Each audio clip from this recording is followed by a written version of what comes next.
I think people, right, they're always trying to protect themselves. Rightfully so. And this is a process that most people have not gone through. And if you have gone through it, it's not like you've done this 50 times or 10 times. Right? Maybe you've bought and sold 5 or 6 homes, but maybe you've only built one or never built one before. Right.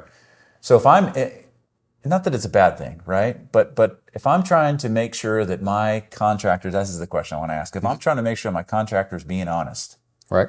What are those things? What are those triggers? What are those things that I'm looking for in the bid, in the process, in the budget, to make sure that I'm not being taken advantage of in this process? Well, I think first and foremost, like I mentioned in another episode, was client references. Okay.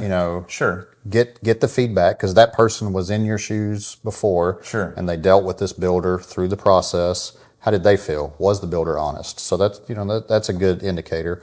But then the transparency of, how did you arrive at $750,000? Can you break that down for me? Okay. And the builder should be able to break it down. How detailed? For us, it's line by line. Shower rods, closet rods, doorknobs. I mean, it's broken down by every QuickBooks code and classing code. And we show it to the client. And everything. And that should be an expectation. You believe? I believe it should be. Yeah. You believe that the builder should be providing a line item, detailed bit of everything going on. Right. I mean, yes. Because especially if there's a construction loan, that builder has to provide that document to the bank to get an appraisal. Yep. So it's been created. So being able to provide that with the client, and you're not necessarily using that spreadsheet to build the home, but it sets the expectation for the contract, and then it identifies those 10 allowances we discussed earlier. And better to your question is, once you're in that spreadsheet, pick a couple items. Hey, can we drill down on this? How did you come up with that $6,000 for that appliance number? Mm-hmm. And I should be able to pull out quotes from the appliance company and go, hey, this is the microwave, this is the dishwasher, this is the refrigerator. Okay. Instead of me just fabricating $6,000. Okay.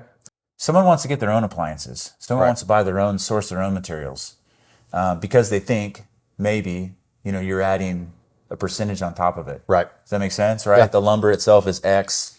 Could I get it for cheaper on my own? Mm-hmm. I guess, what are your thoughts on that? It happens all the time, and we're open to it. It needs to be a communication and conversation, two-way street.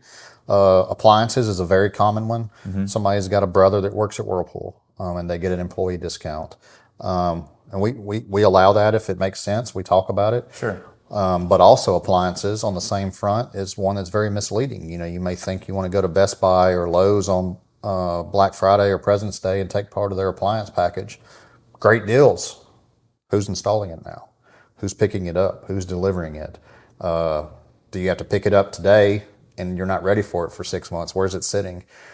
There's a lot of things that go into appliances other than just that. Just having communication. But yeah, we're open to it all the time. I mean, there's always somebody that wants to install their own surround sound or yeah, it's a custom home. It should be open conversation, not a shut door conversation. Okay.